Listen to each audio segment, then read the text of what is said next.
আজকের মাংস রান্না খেয়ে স্বামী আমার মাথায় হাত রেখে বলছে, দোয়া করি অনেক বড় হও আর অনেক দূরে এগিয়ে যাও। আর তোমার দর্শকদের অবশ্যই বলে দিও তোমার দেখানো অন্য কোনো রেসিপি ট্রাই করুক আর না করুক, তবে আজকের মাংসের রেসিপিটা যেন অবশ্যই ট্রাই করে। হ্যালো সবাইকে, আসসালামু আলাইকুম। শুধু এতটুকু বলতে চাই, আল্লাহর রহমতে রান্না করে খাবেন আর আমাকে মন থেকে দোয়া দিতে বাধ্য হবেন। তাহলে চলুন সবাই আমার রান্নাঘরে চলে যাই। একটা বড় পাত্রে আমি 2 কেজি পরিমাণ মাংস নিয়েছি এবং মাংসগুলো খুব ভালোভাবে পরিষ্কার করে ধুয়ে নিয়েছি। মাংসের মধ্যে দিয়ে দিলাম হাফ কাপের মতো পেঁয়াজ কুচি, আর সাথে দিলাম অনেকগুলা কাঁচামরিচ, আরো দিয়ে দিলাম আস্ত রসুনের কোয়া। এখন দিয়ে দিব পাটায় বেটে নেওয়া মশলা। রসুন বাটা 1 টেবিল চামচ, আদা বাটা 2 টেবিল চামচ এবং জিরা বাটা 2 টেবিল চামচ। তারপরে দিলাম 2 টেবিল চামচ মরিচের গুঁড়া এবং হলুদের গুঁড়া 1 টেবিল চামচ।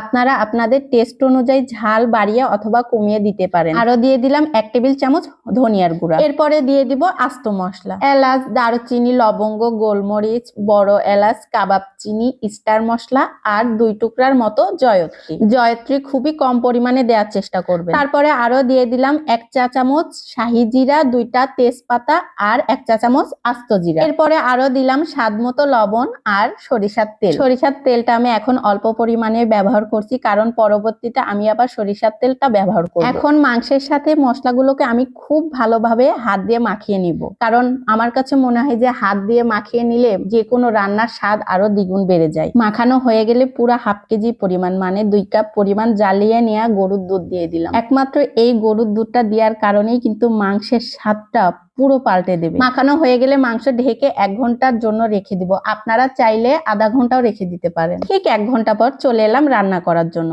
এখন একটা কড়াইতে পরিমাণ মতো সরিষার তেল নিয়ে নিলাম, সাথে সাথেই দিয়ে দিলাম 1 কাপের মতো পেঁয়াজ কুচি। এখন পেঁয়াজগুলোকে বেরেস্তা করে ভেজে নিব। বেরেস্তা করে ভেজে নেওয়া হয়ে গেলে মাংসগুলোকে দিয়ে দিব। আপনারা অবশ্যই এই মাংস রান্নার ক্ষেত্রে সরিষার তেলটা ব্যবহার করার চেষ্টা করবেন। আমি এই মাংসটা শুক্রবার জুম্মার দিনে রান্না করেছিলাম। বর সাহেব জুম্মার নামাজ আদায় করে এসে বলছে, জান তুমি কি এমন মাংস রান্না করছো, ঘ্রাণে তো পাগল হয়ে গেলাম। আর তোমার এই মাংসের ঘ্রাণ 4 তলা থেকে রাস্তার নিচতলা পর্যন্ত একদম ছড়িয়ে গিয়েছে। আমি এমন মাংস রান্নার ঘ্রাণ জীবনে আগে কখনো পাইনি, মনে হয় যে এখনই খেয়ে ফেলি। যাই হোক, এত গভীরে না যাই। মাংসগুলো ঢেলে দেওয়ার পর নেড়েচেড়ে দিয়ে ঠিক যখন বলক চলে আসবে তখন আরো একবার নেড়েচেড়ে দিব এবং ঢাকনা দিয়ে ঢেকে চুলার আঁচটাকে একদম লো করে দিয়ে রান্না পুরোপুরি হয়ে আসা পর্যন্ত রান্না করে নিব। আমার রান্না কিন্তু প্রায় হয়ে গিয়েছে। চুলা থেকে নামানোর আগে আমি দিয়ে দিলাম 1 চা চামচ গরম মশলার গুঁড়া। এখন নেড়েচেড়ে আবারও ঢাকনা দিয়ে ঢেকে 10 মিনিটের মতো রান্না করে নিব, চুলার আঁচটা লো করে দিয়ে। এই মাংসটা রান্নার ক্ষেত্রে চুলার আঁচটা কিন্তু প্রথম থেকে শেষ পর্যন্ত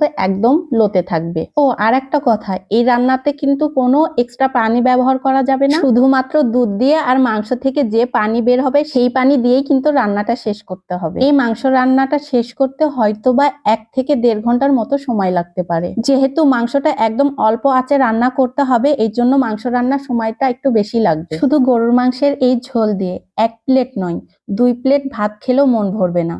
আর মাংসের কথা নাই বা বললাম, মাংস দিয়ে একবার ভাত খাওয়া শুরু করলে মনে হবে যে পুরো পাতিলের ভাতই খেয়ে ফেলি। আজকের এই মাংসের রেসিপিটি একটি বরকতময় মাংসের রেসিপি। কারণ কি জানেন, 1 পিস মাংস আর ঝোল হলেই 2 প্লেট ভাত খেয়ে ওঠা যাবে। সত্যি বলছি, আমি কিন্তু একটি কথাও বানিয়ে বলছি না, কারণ আমি সবসময় চেষ্টা করি আপনাদের সাথে অনেক অনেক বেশি মজার রেসিপি শেয়ার করতে। মাংসটা শুধু একবার রান্না করে খাবেন, শুধু এই মাংসের স্বাদই আপনাদের মন থেকে আমার জন্য দোয়া বের করে আনতে বাধ্য হবে। মেহমান আসলে অবশ্যই এই মাংসটা রান্না করে খাওয়াবেন, আজীবন মেহমান আপনার প্রশংসা করতে বাধ্য হবে আর রেসিপি নেওয়ার জন্য পিছন পিছন ঘুরঘুর করবে। আমার আজকের রেসিপিটি যদি আপনাদের কাছে ভালো লেগে থাকে সবাই অবশ্যই একটা করে শেয়ার করে দিবেন। আজকে তাহলে খেতে খেতে চলে যায়। সবাই ভালো থাকবেন, সুস্থ থাকবেন আর আমার জন্য অনেক অনেক বেশি দোয়া করবেন। আল্লাহ হাফেজ।